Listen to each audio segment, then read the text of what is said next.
Hello, everyone. Hi. This is another reading of No More Dead Dogs. I'm starting on page 40 in the blue cover. And if you have the yellow cover book, turn to page 33.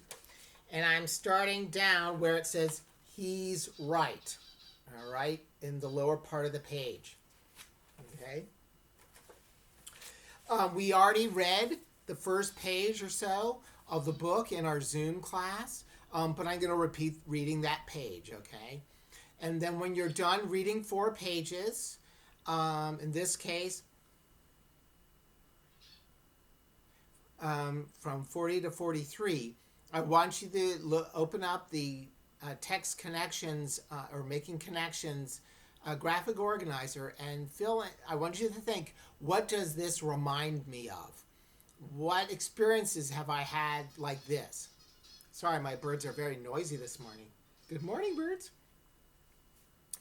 And again, remember, you don't necessarily fill in every block. Only just decide what this reminds you of, what the reading reminds you of, the situations, and then categorize them according to text to self, text to text, text to world, and text to other. Okay?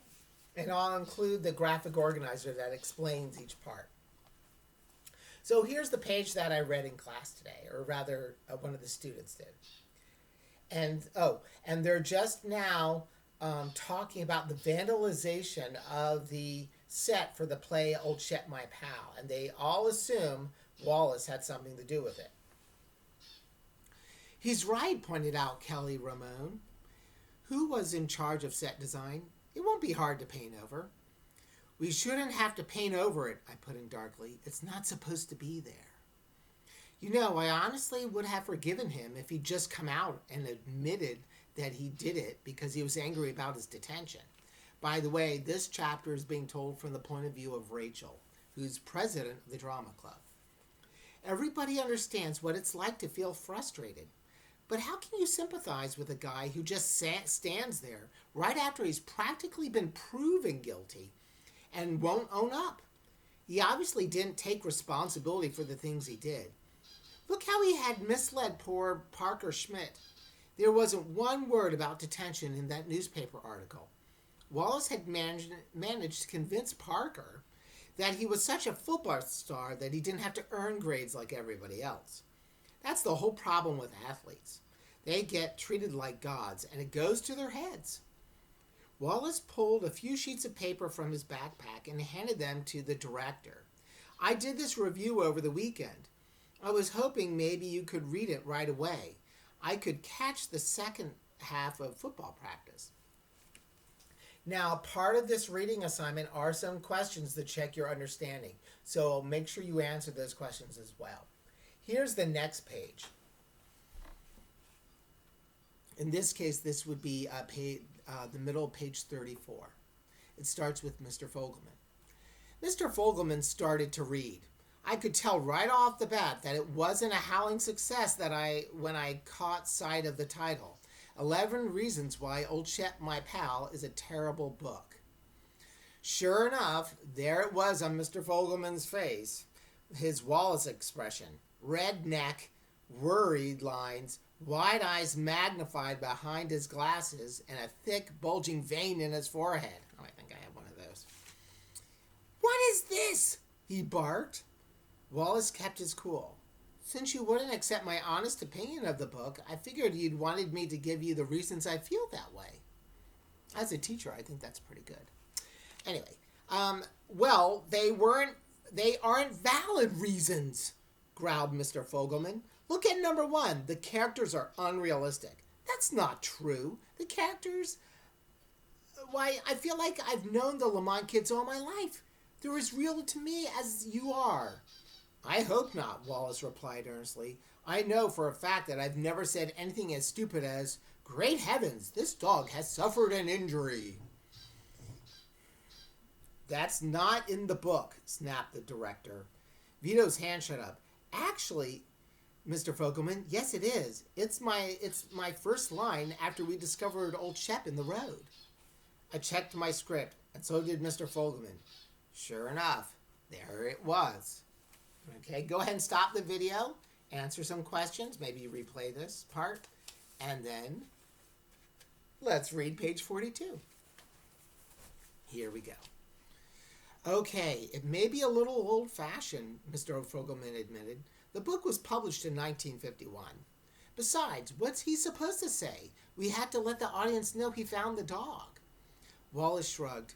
Not great heavens. How about something normal like, hey, or look at this, or even check it out? That's how people talk. I could feel the hair on the back of my neck standing up straight. The nerve of this guy, this football player, telling us what to do with our play. And not just us, Mr. Fogelman, a real professional writer. Vito spoke up. So you think we should change the line to check it out, this dog suffered an injury? Wallace looked disgusted. Why do you have to say anything? The audience has eyes, you know. They can see an injured dog.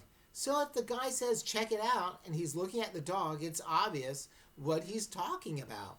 That's the main reason the Lamont kids are so phony. They never shut up.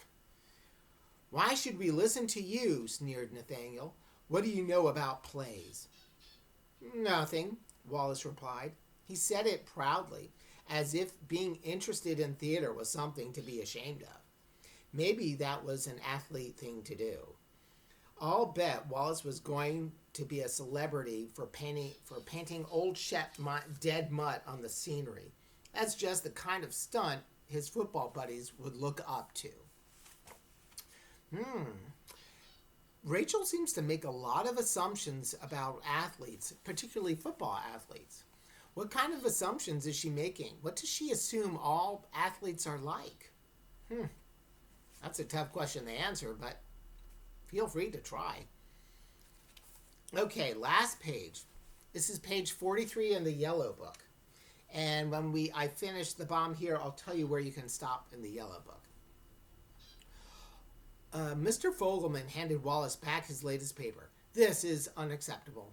Your detention is not canceled, and I'd better not find out that you had anything to do with that act of vandalism.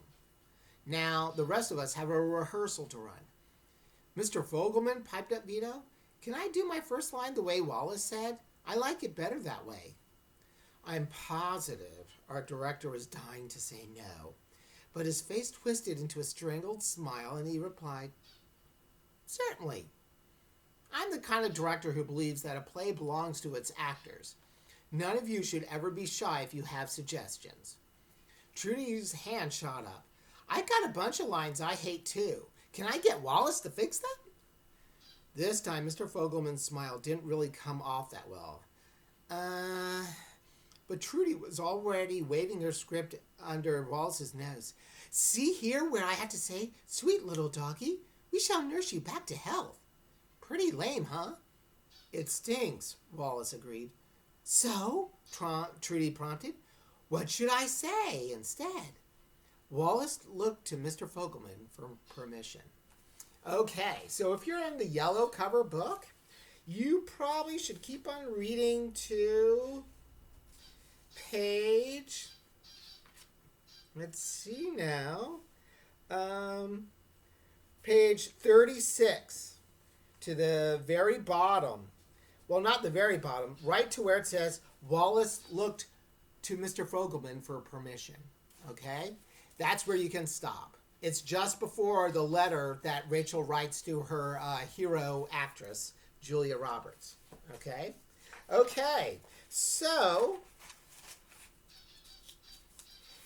enjoy your reading. And after you do this reading, answer the questions and describe any text connections you have. What does this remind you of? Thanks, folks. See you tomorrow.